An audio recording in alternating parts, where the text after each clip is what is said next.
जब सच में उनके मार्ग में चल देंगे तब तो जाने क्या नहीं हमें मिल जाएगा।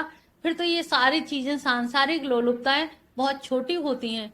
फिर तो इन सब चीजों की, ध्रुव भी गए थे राज्य के पाने के लिए और बाद में फिर लगा कि अरे ये तो तुच्छ ही चीज है, इतने छोटी चीज के लिए हमने भगवान की तपस्या की, तो ये चीजें फिर नगण्य लगने लगती हैं।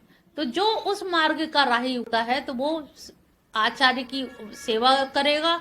और सेवा में एक थ्योरी होती है प्रतीपगमन थ्योरी। प्रतीपगमन थ्योरी में क्या होता है कि ऋषि मुनियों से जब एक प्रश्न आपने पूछा और आप बहुत दिन से उनकी सेवा कर रहे हो और प्रश्न आपने 10 साल बाद पूछा, तो अब 10 साल में उनसे पूर्व जन्म तक का और पहले तक का जो भी अनुभव होगा वो पीछे लौटते हुए जाएंगे कि सुनो ये जो लोग हैं ना कैसे हैं, बस यही पूछा था ये लोग कैसे हैं। अब उन्होंने पूरा उनका बायोडाटा और उनके खानदान और वो और उनके वो पूरा पूरा पीछे की तरफ लौट करके सारा डिटेल आपको ज्ञान दे दिया। आपने पूछा नहीं था, लेकिन ये क्या हुआ, कारुण्यवशात इस शिष्य को हम क्या ना दे दें, इसने इतनी हमारी सेवा की है, तो वो सेवा भाव से उनका आप्लावित हो जाता है हृदय और वो कुछ देने के लिए व्याकुल हो जाते हैं। तो ये सेवा का उन्होंने बताया। आचार्य उपसावन शौचम, शौचम का मतलब है कि आंतर और बाहर दोनों तरफ से शुद्धता होनी चाहिए। और हम ऊपर की शुद्धता तो सभी लोग कर लेते हैं, अंतर की जो शुचिता है, अंतर की जो हमें मान और दंभ और ये जो राग द्वेष ईर्षा ये सब जो है, इनको अगर हम नहीं निकाल पाए तो ऊपर की चमड़ी की सुंदरता का कोई महत्व नहीं है। और आप देखोगे कि जब चमड़ी की सुंदरता पे ही हम जो जोर देते हैं और अंदर अगर कुविचार है तो उस व्यक्ति के पास बैठने से भी बड़ी नेगेटिव वाइब्रेशन आएंगी। आपको लगेगा पता नहीं, जैसे होता है ना, शराब के ठेके पे जाओगे तो शराब की बदबू आएगी और इत्र के दुकान पे जाओगे तो इत्र की खुशबू आएगी। भले ही आपने खरीदा नहीं है, सूंघा नहीं है, ढक्कन खोला नहीं है, लेकिन ऐसे ही आपने उस व्यक्ति से बात नहीं की है, ढक्कन नहीं खुला अभी, लेकिन उसके पास बैठते ही आपकी पॉजिटिव नेगेटिव वाइब्रेशंस आने लगेंगी और आपको एहसास हो जाएगा कि इसके अंदर क्या भरा हुआ है।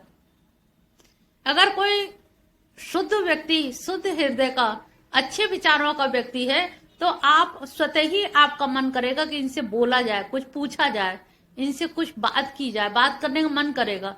और कुछ लोग ऐसे होते हैं जिनके पास बैठने में उलझन होती है कि कुछ कपड़ा ना छू जाए, कब यहाँ से हटे, कब इनसे दूर हो जाए, बात भी ना करने को मिले, अवॉइड करते हैं। तो ये क्या है, शुचिता। तो शौचम केवल हमें ऊपर के धुले वस्त्र पहनने से ही मात्र नहीं होता, हमें अंदर का हृदय में भी जो विचार गलत आ रहे हों तो भगवान से प्रार्थना करिए, हे प्रभु हमारे अंदर जो भी ब्रह्मांड के जो भी जीव हैं वो सब जीव आपके हैं, किसी के प्रति भी बुरा विचार आ रहा है तो कृपया इसे रोक दीजिए, क्योंकि हम तो पंच क्लेशों से निर्मित है हमारा शरीर, हमारे अंदर तो राग द्वेष सब घुसे हुए हैं, हमारा बस नहीं है। हम चाहे तो 1 मिनट में हम अपने राग द्वेष को समाप्त कर लें, दम्भ को समाप्त कर लें, हमारी औकात नहीं है जब तक आपकी कृपा नहीं होगी। तो जब कोई गलत विचार आए तो हमेशा 5 संतों का नाम लेकर के और भगवान के 5 नाम लेकर के उनसे प्रार्थना करिए, हे प्रभु ये दुर्विचार किस अन्न खाने से या किसी का दूषित भोजन करने से आ गया, किसका हमने अन्न खा लिया, कैसे आ गया, कृपया हमारी रक्षा करिए। ये हमारी बस की बात नहीं है, क्योंकि इसमें तो हजारों हजारों साल लग जाते हैं लोगों को तपस्या करने में और ऐसे दुर्विचारों को दूर करने में। तो भगवान की कृपा से वो विचार धीरे धीरे दूर होने लगेंगे।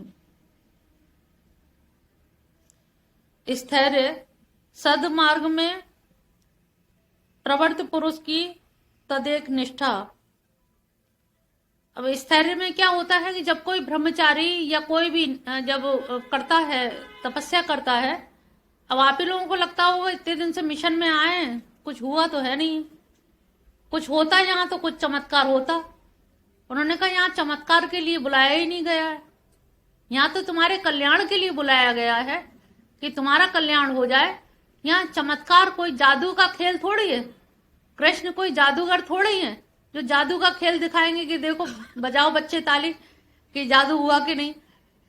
तो यहाँ आत्म कल्याण की जहां बात हो रही है तो वहां पर आत्म कल्याण में बड़े बड़े साधक डगमगा जाते हैं, स्थैर्य यानी कि स्थिरता नहीं आती, और उनको लगता है कि इतने दिन से हम कर रहे हैं, भगवान ने कुछ झलक नहीं दिखाई, कोई चमत्कार नहीं हुआ जीवन में।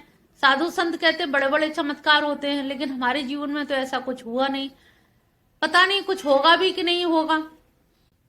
जब ये प्रश्न उठे ना, पता नहीं होगा भी कि नहीं होगा, ऐसे में सत्संग कर लेना चाहिए, किसी अच्छे मित्र से या अच्छे साधक से चर्चा कर लेनी चाहिए कि अभी तक हमारे साथ कुछ ऐसा नहीं हुआ, क्या तुम्हारे साथ भी ऐसा हुआ था? तो वो अपना अनुभव बताएंगे कि नहीं, हमें भी बहुत स्थिरता, बहुत दिन लग गए थे, विचलित मत हो, लेकिन होता है, किसी के साथ जल्दी हो जाता है, क्योंकि प्रारब्ध कर्म जुड़े होते हैं। प्रारब्ध, बस मैंने बताया ना कि पानी बरसा और तुरंत ही वो अंकुर निकल आया, और कभी क्या है कि उस बीज के ऊपर एक पत्थर रखा हुआ है, ईंटा रखा है तो पानी तो पड़ रहा है, हवा भी चल रही, लेकिन वो पत्थर कौन हटाए? पत्थर नहीं हट पा रहा, इसलिए वो अंकुरण नहीं हो पा रहा। तो कभी कभी विचलित नहीं होना चाहिए, स्थिरता लानी चाहिए कि हम जहां भी हैं, जो कर रहे हैं, क्योंकि हमें ये निश्चित है कि हम सदमार्ग पे चल रहे हैं, हम अपनी तरफ से कोई गलत कार्य नहीं कर रहे, अच्छा कार्य कर रहे हैं, तो निश्चित भगवान कबहू तो दीन दयाल के भनक पड़ेगी कान। तो ये हमें विश्वास, अटूट निष्ठा इसमें रखनी है। ये कहावत नहीं है, ये सूत्र नहीं है, इनमें निष्ठा रखनी है कि ये एक दृढ़ निष्ठा कि ठीक है, आज नहीं हुआ, हो सकता है कोई हमारे प्रारब्ध में कोई ऐसी गलती हो गई होगी, कोई वैष्णव अपराध हो गया होगा, कोई नाम अपराध हो गया होगा, जिसकी वजह से हमारे जागते हुए भी कर्म फलीभूत नहीं हो पा रहे, कोई ना कोई अनुकूल होते हुए भी प्रतिकूल हो जाता है, लगता है कि अब फल मिला, अब फल हुआ, अब सफलता मिली, लेकिन होते होते काम बिगड़ जाते हैं। तो हो सकता है हमसे कोई वैष्णव अपराध हो गया हो, तो भगवान से प्रायश्चित करके क्षमा याचना कर लें, तो निश्चित तौर से कभी ना कभी तो भगवान टेढ़ सुनेंगे ही। आत्मनिग्रह, आत्मनिग्रह यानी कि अपना आत्म संयम, जो ज्ञान के साधन कहे गए हैं, जो हमारा मन, बुद्धि, अहंकार जो इधर उधर भटका करता है, तो आत्मा वारे द्रष्टव्य, श्रोतव्य, मंतव्य, निधि ध्यासितव्य। तो हमें अपने आत्म तत्व को श्रवण करने में, मनन करने में और निधि ध्यासन में लगाना चाहिए। जब ये सारे साधन जब लगेंगे, तब हमारे शरीर का सही सही क्षेत्र का उपयोग हो पाएगा, तब हमारा इसमें कल्याण होगा। तो जो आत्मनिग्रह यानी कि अपने उद्धार के लिए हमें इतने सारे ये प्रयास तो करने ही करने चाहिए, तभी हमारा निग्रह हो पाएगा।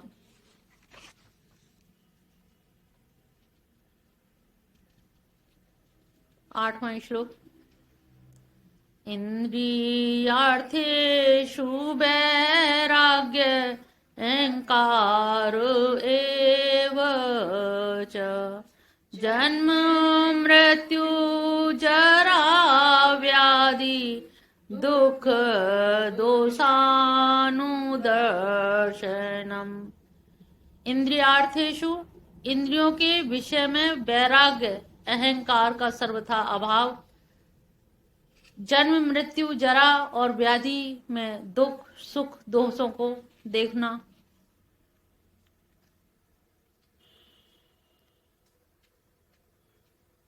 अब इंद्रियार्थेषु, अब इंद्रिय के अर्थ जितने भी इंद्रिय से संबंधित जो भी है, मन क्या करता है? इंद्रिय ये खा लें, ये पी लें, ये ले लें, वो ले लें, तो सारा जगत जो इंद्रियों से तो चल रहा है, रूप रस गंध शब्द से।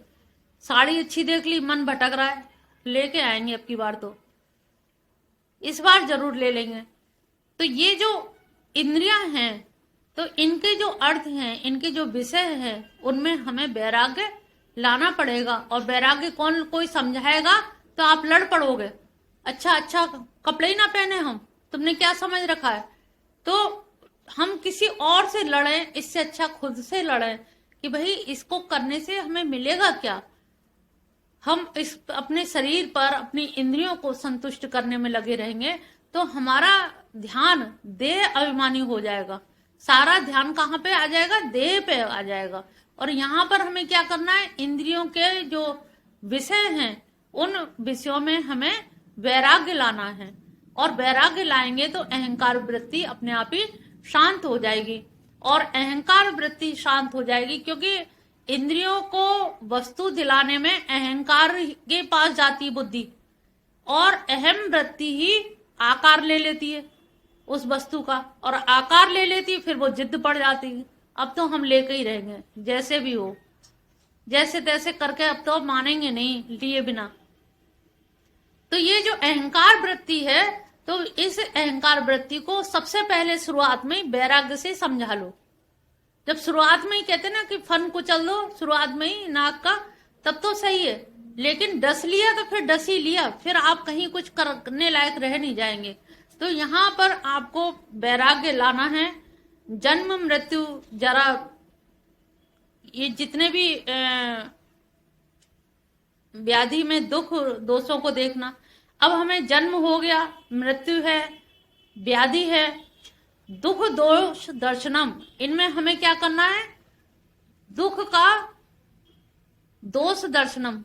अगर हम दुखी हैं, ना तो हमें दुखी होना है ना सुखी होना है, हमें दोष दर्शन करना है कि ये अगर जो प्रारब्ध से आया हुआ हमें जो मिल रहा है कष्ट, तो एक कष्ट आप लोग क्या करते हो, भगवान इस समय हमें 7.5 शनिचर है, शनिवार को तेल चढ़ाते रहे तो हमारी ये ग्रह नक्षत्र शांत हो जाए, सोमवार को बेलपत्री चढ़ाते रहे तो ये नक्षत्र। एक ये है टेक्निक कि आप प्रारब्ध को भोग लें।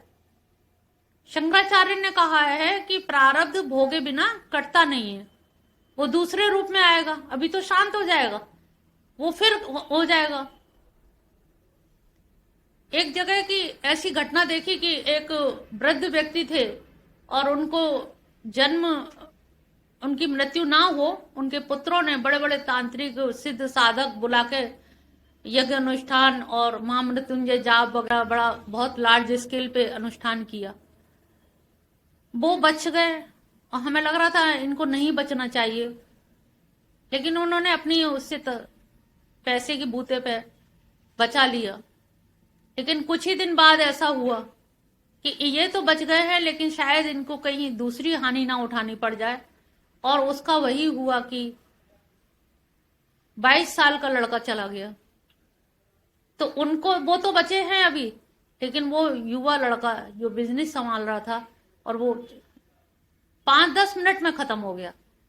तो कभी कभी हट नहीं करना चाहिए, प्रारब्ध को भोग लेना चाहिए, उसमें ये दोष नहीं देखना चाहिए भगवान हम तो तुम्हारे यहाँ जा रहे, तुमने हमें बीमार क्यों कर दिया, दुनिया को बुखार आता हमें तो ना आता। उन्होंने कहा नहीं, भगवान की भक्ति अलग है और शरीर के रोग शोक अलग है, इनको उससे मिलाओ मत। अक्सर लोग क्या कहते हैं कि उनको मिला देते हैं, घालमेल जो होता है दिक्कत की, हम तो इतनी पूजा कर रहे थे फिर भी ऐसा हो गया। लोग भी कहते हैं तुम तो रोज वहां जाती हो फिर भी तुम्हारे संग ऐसा हो गया। ऐसा जो हो गया ये होना पहले से लिखा था, और मंदिर हम आज जा रहे हैं, तो जो पहले से लिखा हुआ वो थोड़ी मिट जाएगा। तो दोनों को मिलाने की वजह से ही हम लोग व्यथित हो जाते हैं और दोष दर्शन करने लगते हैं भगवान की पूजा आराधना में भी, कि भगवान हम तो तेरे दर पे आ रहे थे और तुमने फिर भी हमें ऐसे कर दिया, ठोकर लगा दी। उन्होंने कहा जब तुम्हारा सब कुछ निश्चित था, बस ये था कि जो बहुत बड़ा एक्सीडेंट होना था मेरी कृपा से वो ठोकर पे ही बीत गया, ये गनीमत हम नहीं समझते, लेकिन हम क्या सोचते हैं ठोकर लग क्यों गई, ठोकर ही ना लगती। वो कह रहे हैं ठोकर लगने में भी मेरी कृपा है, तो वो भी नहीं समझते हैं। तो जो प्रारब्ध कहते हैं ना, पहले से ही जो रंधा हुआ रखा है वो तो तुम्हें खाना ही पड़ेगा। खिचड़ी पका के जो आए हो पिछले पिछले जन्मों में, तो वो रंधी रंधाई रखी हुई खिचड़ी तो तुम्हें खानी ही पड़ेगी। अब तुम सोचो हमने रंधाई है लेकिन हम नहीं खाएंगे, तो खाए तुम्हारी बनाई खाएगा कौन, तुम ही खा पाओगे। तो जो दुख सुख आ रहे हैं इनको अलग रखो, और जो भगवान की आराधना कर रहे हो उनको अलग रखो। ये जो आज की पूजा पाठ है, आज का जो भाव है, ये आपका संचित कर्म बन गया, और जो पुराने संचित कर्म है उनको तुम भोग रहे हो। तो प्रारब्ध बनता किससे, आज ही के दिन से तो बनता है। तो आज ही हमने जो काम किए उसमें कुछ अच्छे कर्म किए, वो हमारे जमा पूंजी हो गए, बैंक में जमा हो गए। कुछ ऐसा काम किया जिसका हमें तत्काल फल मिल गया, और कुछ ऐसे काम हुए जिनसे हमारा प्रारब्ध बना। तो क्रियमाण कर्म, संचित कर्म और प्रारब्ध कर्म। तो हम दिन भर के कामों को 3 भागों में बांट लें तो हमें कभी भी दिक्कत नहीं आएगी। कभी ये नहीं सोचेंगे कि भगवान ने हमारे संग कैसे अनर्थ कर दिया। भगवान अनर्थकारी नहीं है, वो तो नियोजन करने वाला है कि तुम्हारे अच्छे कर्म का तुम्हें कब फल मिलना है। तुमने जो अच्छा कर्म किया है, हो सकता है बहुत बड़ा एक्सीडेंट होने वाला हो, वो उस समय आड़े आ जाएं, उस समय खड़े हो जाएं, तुम्हें बचा लें। एक ठोकर से तो नहीं बचाया, लेकिन रेल के एक्सीडेंट से बचा लें, कोई बड़ी दुर्घटना से बचा लें। तो ये आप अपने प्रारब्ध को भोग लेने में ही श्रेय समझें, और प्रारब्ध भोगने से ही कटता है। आज बच जाओगे लेकिन आगे भविष्य में दिक्कत आएगी, इसलिए प्रारब्ध से भगवान की भक्ति को जोड़े नहीं। प्रारब्ध है, भोग लो। गरीबी है, भोग लो गरीबी को। हमने ऐसे कर्म किए होंगे, पिछले जन्म में किसी का धन लिया होगा, उसने अब ले लिया, इधर का उधर हो गया, वो तो लीलाधारी हैं, उन्होंने ऐसा कर दिया। तो उसको अपना भाग्य समझ के भोग लो, लेकिन भगवान को दोष दोगे तो इसमें आप दोषी हो जाओगे। पुण्य की जगह दोष और हो जाएगा कि भगवान ने हमें गरीब बना दिया, भगवान ने उनको अमीर बना दिया। तो इसमें दोष हम ना समझ के, भगवान हमने जैसे किया होगा वैसे भगवान ने हमको दे दिया, अब आगे हम ऐसा करें कि हम सबसे ज्यादा धनवान बने। इसके लिए हमें प्रयास करना चाहिए, इसके लिए हम अच्छे कर्म करें, अच्छा हम अन्न दान करें, अच्छा कुछ जो खा रहे हैं वो दान करें, गाय को, चींटियों को, चिड़ियों को, इनको चुगा डालें, तो कहीं ना कहीं हमारी संपन्नता बढ़ेगी। तो इस प्रकार से जब विचार करेंगे तो आपको सही सही अर्थों में समझ आ पाएगा।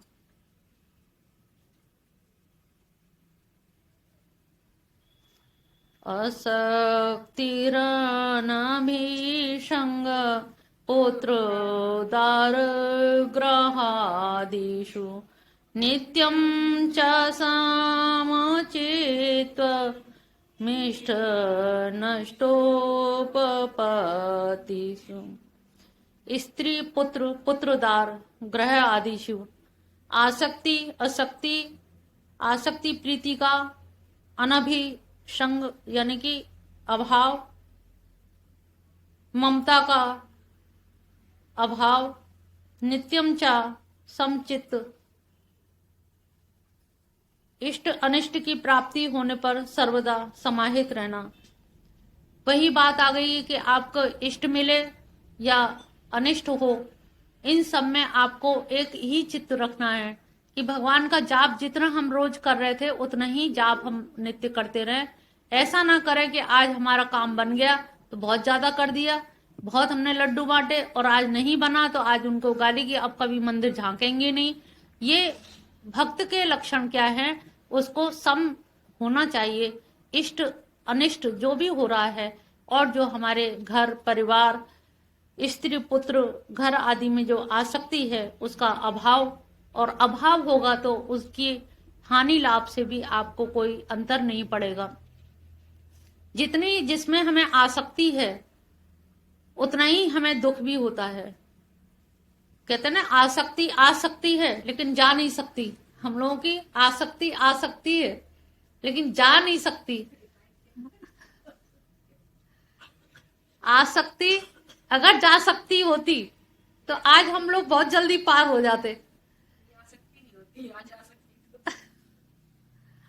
और जा सकती होती तो आसक्ति ना होती, और आसक्ति हो गई है तो जा नहीं सकती। और जा नहीं सकती तो इसके लिए हमें अभ्यास की जरूरत है कि बार बार हमें अभ्यास करना है।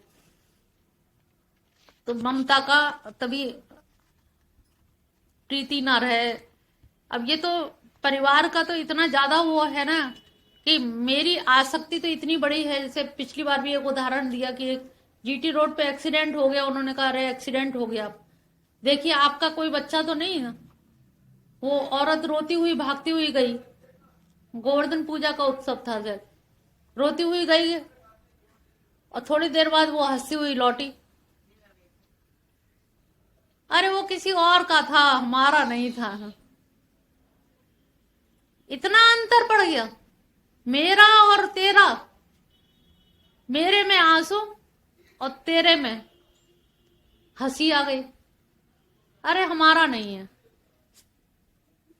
घटना वही है। जैसे एक उदाहरण दिया जाता है कि एक मकान बेच दिया गया था और उस मकान में आग लग गई। आग लग गई तो मालिक रोने लगा चिल्ला चिल्ला के। तब उसके बेटे ने आके बताया कि रो नहीं पिताजी, ये मकान की रजिस्ट्री हो चुकी है, बैनामा आ गया है। तो वो चुप हो गए। सबने देखा ये अब दाढ़ मार मार के रो रहे थे और एकदम शांत हो गए। दूसरे नंबर का बेटा आया कि पिताजी वो जो दे गया था पैसा एडवांस, वो लौटा ले गया, पैसा कल ही ले गया था। उन्होंने रोना फिर शुरू कर दिया। तो अब सोचिए कि मतलब आपकी आसक्ति का ही तो खेल है ये सारा, कि आसक्ति जा ही नहीं सकती है। ये इतनी मजबूत है कि जिसको भेजने में जन्म जन्म लग जाते हैं, लेकिन वो जा नहीं सकती है। और मेरा और तेरा में ही इतना भेद हो जाता है कि हमारे आंसू आने लगते हैं या फिर एकदम से थम जाते हैं।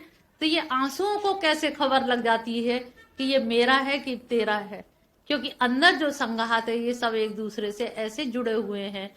अहम वृत्ति जुड़ी हुई है, मन जुड़ा हुआ है, सब एक दूसरे से जुड़े होने के कारण ये हमारी अंदर से आसक्ति हमें परेशान करती रहती है। 10वां श्लोक है, मयि चान्य योगेन भक्तिरव्यभिचारिणी विविक्त देशु सेवित विमसरतिर्जन्सस्वी। अब यहां पर भगवान फिर वहीं ले आते हैं भक्ति। व्यभिचारिणी किससे कहते हैं? व्यभिचार तो शब्द बहुत सुना होगा आप लोगों ने। और यहां पर भक्ति कैसी करनी है? अव्यभिचारिणी। व्यभिचार क्या होता है कि एक ही समय में कई लोगों से संबंध रखना। और भगवान क्या कहते हैं? अनन्य ना अन्य। एक समय में एक ही से संबंध रखना। तुम अगर मेरी शरण में आ गए हो तो फिर मेरी शरण में रहो। ये व्यभिचारिणी भक्ति करोगे कि सोमवार मंगल बुध दिन के हिसाब से अगर पूजा करोगे तो तुम कहीं के नहीं रह जाओगे, घाट के ना धोबी के ना घाट के। तो अव्यभिचारिणी भक्ति का मतलब है कि जिसमें किसी अन्य का विचार भी ना आए।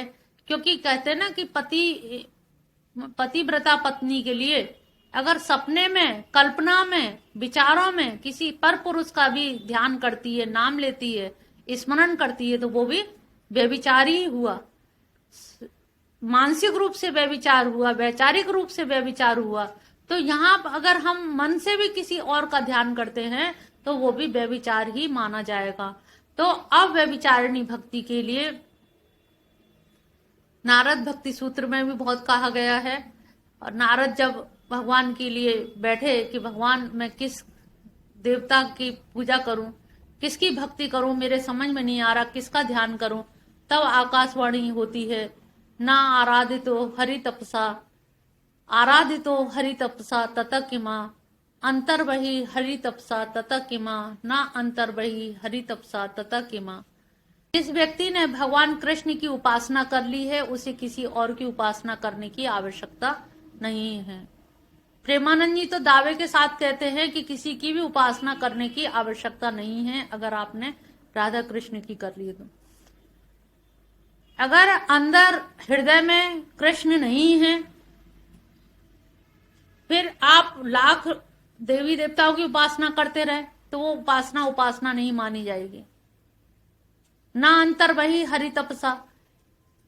तो अगर अंदर से भी उनकी तपस्या नहीं की है तो ऐसी दुविधा वाले व्यक्ति के लिए गच्छ गच्छ बुत्स। तो हे आकाशवाणी बोलती है कि तुम शंकर जी के पास जाओ और शंकर जी के पास जाकर के उनसे पूछो, वो बताएंगे, वो उपदेश देंगे किसकी भक्ति करनी चाहिए।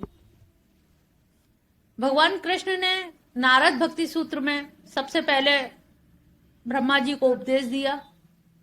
कहा जाता है 5 तरह का ज्ञान है और 5 तरह का ज्ञान भगवान ने ब्रह्मा जी को दिया और ब्रह्मा जी ने शंकर जी को दिया। इसीलिए आकाशवाणी ने कहा कि शंकर जी के पास जाओ, वो तुम्हें बताएंगे। जब शंकर जी के पास गुफा में जाते हैं हिमाचल पर्वत पर, तो वहां देखते हैं कि पर्वत के चारों ओर गुफा के अंदर उत्कीर्ण हैं बाल लीलाएं भगवान कृष्ण की, माखन चोरी लीला, चीरहरण लीला। उन लीलाओं को देख करके आश्चर्यचकित कि इन गुफाओं के अंदर पे बैठ करके भी आप इन्हीं का ध्यान करते हो। बड़ा आश्चर्य हुआ। उन्होंने कहा इनका ध्यान के अलावा अन्य ध्यान व्यर्थ हैं। अगर सारे ध्यान कर भी लिए तो फिर एक जन्म लेना पड़ेगा इनका ध्यान करने के लिए। तो जब तक इनका ध्यान नहीं होता, अब व्यभिचारिणी भक्ति नहीं होती, तब तक जीव जन्म जन्म जन्म लेता ही रहता है। व्यभिचारिणी भक्ति के लिए आप जगह जगह भटकते रहे, लेकिन भटकाव कब बंद होगा? जब अब व्यभिचारिणी, जैसे होता है ना, कुंवारी कन्या के लिए 100 वर देखे जाते हैं, लेकिन कब तक देखे जाते हैं? जब तक ब्याह नहीं हो जाता, और ब्याह हो जाता तब देखे जाते हैं। तो ऐसे ही जब भगवान कृष्ण से ब्याह हो जाता है, भगवान कृष्ण से प्रेम हो जाता है, फिर किसी और से प्रेम करने की आवश्यकता नहीं रहती है। तो उस अव्यभिचारिणी भक्ति का अभी सुन रहे थे जब महाशिवरात्रि के उस पे कि दक्ष प्रजापति को बड़ा अहंकार हो गया था कि मैं प्रजापति बन गया हूं, यज्ञों का अनुष्ठान किया। वहां पर शंकर भगवान भी पहुंचे, सबने उनको बड़ा प्रजापति होने के नाते बड़ा अभिवादन स्वीकार किया, बड़ा उनकी वाहवाही जय जयकार किए। भगवान शंकर ने कुछ भी ऐसा नहीं किया। इससे उन्होंने उनको अभिशाप दिया कि तुमको यज्ञ में हव्य नहीं दी जाएगी और तुमने ऐसा ऐसा मेरा अपमान किया। तो उन्होंने कहा कि दरअसल मैं किसको करता, नमन किसको करता? ये दक्ष प्रजापति है, मेरे हृदय में तो वासुदेव विराजमान है। जब मेरे हृदय में वासुदेव विराजमान है, बाहर वासुदेव विराजमान है, दाएं वासुदेव हैं, बाएं वासुदेव हैं, तो मैं किसको नमन करता? मैं तो अद्वैत की स्थिति में हूं। नमन, अभिवादन, शिष्टाचार तो द्वैत की स्थिति में है। जहां 2 होते हैं वहां शिष्टाचार होता है। मैं तो एक में स्थित हूं, और जब मैं एक में स्थित हूं तो मुझे शिष्टाचार की मैं इसका मोहताज नहीं हूं। तो उसके पीछे कितना सती का वो दहन करना, कितनी लीला हो गई, सोचिए। तो उनका जो अंदर से दृढ़ आस्था थी, इसीलिए वैष्णवाचार्य कहा जाता है, परम भागवत कहा जाता है शंकर भगवान को, कि सबसे बड़े परम भागवत हैं। कृष्ण भक्त के में सबसे सर्वोपरि उनको माना जाता है। गोपेश्वर भगवान की पूजा इसीलिए नित्य ब्रज में होती है। तो जो सार तत्व है, अगर सार को हमने समय से समझ लिया तो जीवन का कल्याण हो गया। अगर हमने समय से नहीं समझा तो हमारा ही जीवन